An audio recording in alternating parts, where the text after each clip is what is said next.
on peut remarquer que, au fait, ici, une variable qui est de type nul, ici, si nous avons une variable de type nul, avec l'égalité souple, une variable de type nul est égale à une variable de type undefined. Une variable de type nul est égale à une variable de type undefined, puisqu'elles contiennent rien, en fait, ces variables. Elles contiennent rien. Du coup, une variable de type nul est égale à une variable qui n'est pas définie, en fait, qui est définie, mais qui n'est pas initialisée. Les variables de type undefined.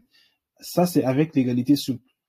Et il nous sort la valeur true. Mais si c'est l'égalité stricte, le type undefined et le type nul, c'est deux types différents. Du coup, même s'ils sont vides les deux, ça nous donne une erreur. C'est un false ici qui est renvoyé. C'est comme ça que ces choses fonctionnent. Donc, on peut utiliser les opérateurs logiques aussi. Donc, on va voir les opérateurs logiques. C'est le quatrième type d'opérateurs.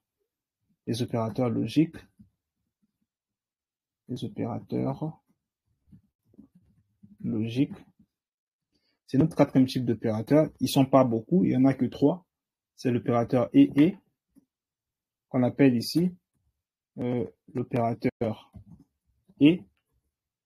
Cet opérateur que nous appelons ici l'opérateur ou, et le point d'exclamation qui est l'opérateur note.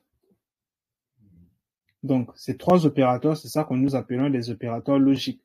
Donc, ici, pour que cet opérateur renvoie true, l'opérateur et ici, pour qu'il renvoie true ici, nous devons, il faut que toutes les deux conditions soient vraies.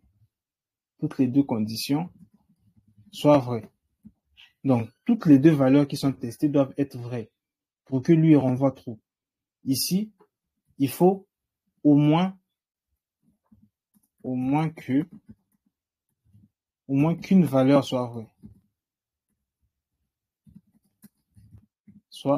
vraie. Et cet opérateur, il inverse. Donc, c'est un opérateur d'inversion. Il inverse. Donc, ici, au fait, qu'est-ce qui se passe? Quand nous testons une condition ici et une deuxième condition, il faut que les deux conditions soient vraies. Donc, ici, on doit avoir ici un true, pour que lui renvoie true. Si nous avons un true et puis un false, il va pas renvoyer false. Il va pas renvoyer true, il va renvoyer false. Ici, pour le deuxième cas ici, on a au moins une valeur qui est vraie. Là, il va directement renvoyer vrai. Donc, on va voir ça en pratique. Pour cela, j'ai simplement pris un exemple simple. On va prendre un exemple vraiment simple. On peut supprimer cela déjà. Celui-là aussi, on peut les supprimer. Voilà. On va voir ici. Donc ici, nous avons une valeur, une variable let âge. Cette variable let âge ici, c'est 17. Ok? La personne a 17 ans. Ça, c'est son âge. Maintenant, on va voir si la personne est majeure. Donc, nous avons une variable aussi let. Cette variable s'appelle est majeure. Si la personne est majeure, on va vérifier cette condition s'il est majeur. Maintenant, pour nous, ici, la personne sera majeure. On va définir des conditions pour être majeur. Si et seulement si son âge est supérieur ou égal à 18, ou bien inférieur à 65. C'est là qu'on va définir qu'une personne est majeure. Donc, pour nous, ici, une personne est majeure si et seulement si son âge supérieur ou égal à 18 et son âge ici est inférieur à 65. C'est ainsi que nous, on dit qu'une personne est majeure. Notre personne ici est majeure si et seulement si il est dans cet intervalle de 18 à 65. Ça, c'est la condition que nous avons fixée pour qu'une personne soit majeure. Donc, une personne qui a 17 ans n'est pas majeure. Du coup, la variable ici is majeur doit nous renvoyer ici false. Donc, la variable is majeur est automatiquement devenue un booléen parce que nous sommes en train de lui affecter une valeur true or false. Donc, ici, nous avons la première condition qui est à gauche. On teste si l'âge de la personne est supérieur ou égal à 18. Et nous avons appelé notre opérateur et pour faire le test. L'opérateur et j'ai dit que ça marche si et seulement si ces deux valeurs sont vraies. Si la personne est égale à, l'âge de la personne est supérieur ou égal à 18 et l'âge de cette même personne est inférieur à 65, directement, la variable is majeure contiendra la valeur true. Si et seulement si une de ces conditions n'est pas respectée, ça va envoyer la valeur false. Donc ici, si j'appelle la variable is majeure, du fait que la personne ait un âge inférieur à 17, inférieur à 18 déjà ici, ça a fait le false. Malgré que cet âge est inférieur à 65, cette condition ici, elle est vraie. Parce que la personne à quel âge a 17 ans? 17 ans, c'est inférieur à 65. Mais du fait que cette condition n'a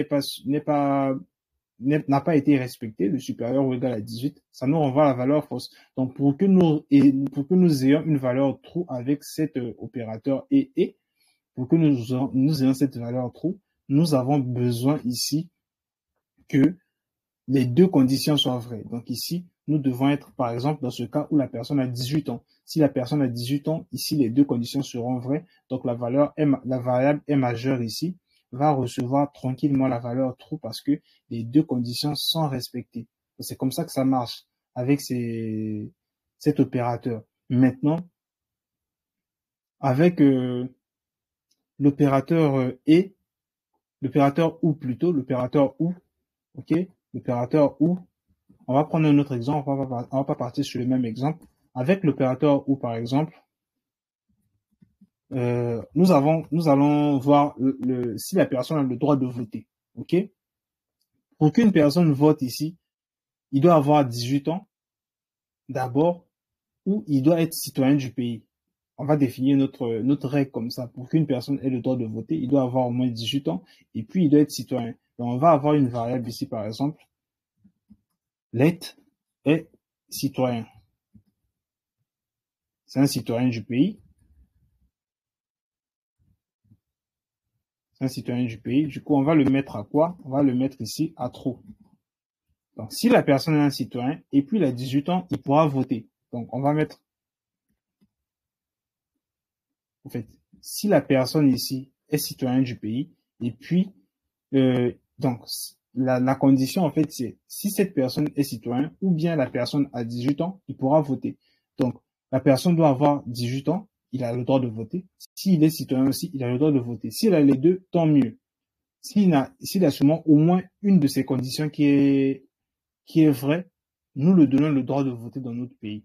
Donc, nous avons ici une valeur, une variable ici, peut voter, par exemple.